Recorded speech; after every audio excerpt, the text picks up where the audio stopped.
ఏపీలో టీడీపీ నేతల దాడులు కొనసాగుతూనే ఉన్నాయి. వైఎస్ఆర్సీపీ నాయకులు కార్యకర్తల ఆస్తులు ధ్వంసం చేస్తున్నారు, భౌతిక దాడులు చేస్తున్నారు.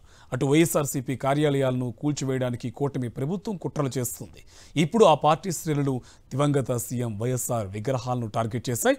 ఈ దాడులపై వైఎస్ఆర్సీపీ నేతలు ఆగ్రహం వ్యక్తం చేస్తున్నారు. ఏపీలో ఎన్నికల ఫలితాల తర్వాత నుంచి టీడీపీ శ్రేణులు సృష్టిస్తున్న విధ్వంసకాండ ఇంకా ఆగలేదు.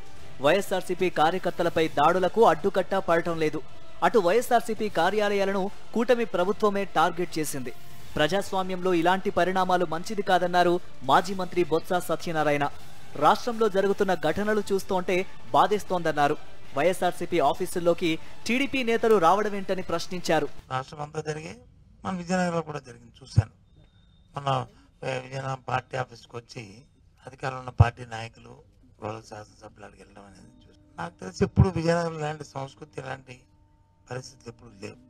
ఎందుకంటే పార్టీ ఆఫీస్ అనేది అది పూర్తిగా అది ప్రైవేటు, అది ఒక పార్టీది, పార్టీ తరగతి.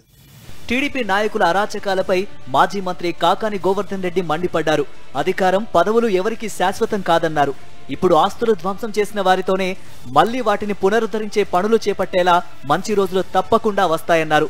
నెల్లూరు జిల్లా వెంకటాచలం వైఎస్ఆర్సీపీ కార్యాలయంలో పార్టీ నాయకులు కార్యకర్తలతో సమావేశం నిర్వహించిన కాకాని అందరికీ అండగా ఉంటామని భరోసా ఇచ్చారు. ఖచ్చితంగా రాసి పెట్టుకోండి, మరలా ఒక రోజు వస్తుంది. ఆ రోజు వచ్చిన రోజు ఎవరైతే ఈ ఆస్తులు ధ్వంసం చేశారో, ఎవరైతే శిలాఫలకాలను ధ్వంసం చేశారో, ఎవరైతే విగ్రహాలను కూల్చడానికి ప్రయత్నం చేశారో వాళ్లే తిరిగి వాటిని పునర్నిర్మించాల్సిన వాళ్ళ చేసిన మీదగానే. ఎవరికి అధికారం శాశ్వతం కాదు, ఎవరికి పదవులు శాశ్వతం కాదు. ఎవరికైనా ఏదన్నా అన్యాయం జరిగితే ధైర్యంగా ఎదుర్కొన్నాం. అటు బాపట్ల జిల్లా అద్దెపల్లిలో దివంగత సీఎం వైఎస్ఆర్ విగ్రహాన్ని తగలబెట్టడం రాష్ట్ర వ్యాప్తంగా సంచలనంగా మారింది. ఈ విధ్వంసాన్ని నిరసిస్తూ చెరుకుపల్లిలో వైఎస్ఆర్సీపీ నేత వరికుటి అశోక్ బాబు దీక్ష చేశారు.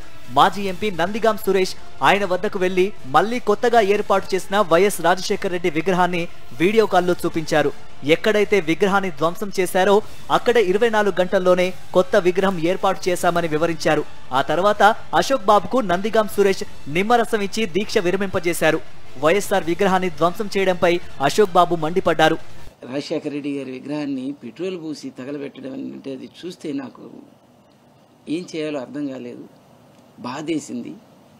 మనుషులేనా చేసేది ఇది అని చెప్పేసి మనుషులు చేస్తున్నారా ఇది? ఏదో తెలుగుదేశం గెలిచింది, మనుషులు వేసినటువంటి ఓట్లతో గెలిచినటువంటి వాళ్ళు కాదు. ఎందుకంటే మనుషులేస్తే గెలిస్తే మనుషుల్లాగా మానవత్వం ఉండి ప్రవర్తిస్తారు. మిషన్ల ద్వారా గెలిచారే కాబట్టి తెలుగుదేశం వాళ్ళు మిషన్ లాగా మానవత్వం లేనటువంటి వాళ్ళలాగా ప్రవర్తిస్తున్నారని చెప్పేసి చెప్తా ఉన్నా. అన్నమయ్య జిల్లా మదనపల్లెలోని మాలేపాడులో వైఎస్ఆర్సీపీ ప్రభుత్వ హయాంలో నిర్మించిన సచివాలయం, రైతు భరోసా కేంద్రం, వైఎస్ఆర్ హెల్త్ క్లినిక్లను తరలించేందుకు యత్నించాయి టీడీపీ శ్రేణులు. సచివాలయం తరలించడాన్ని గ్రామస్తులు అడ్డుకోగా వారిపై దౌర్జన్యానికి దిగాయి.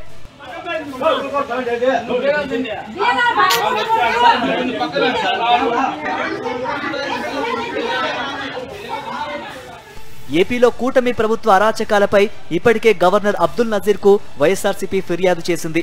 వైఎస్ఆర్సీపీ ఆఫీసుల్లోకి టీడీపీ నేతల అక్రమ చొరబాట్లను గవర్నర్ దృష్టికి తీసుకువెళ్లింది. రాష్ట్రంలో శాంతి భద్రతలు కాపాడాలని వైఎస్ఆర్సీపీ నాయకులు విజ్ఞప్తి చేశారు.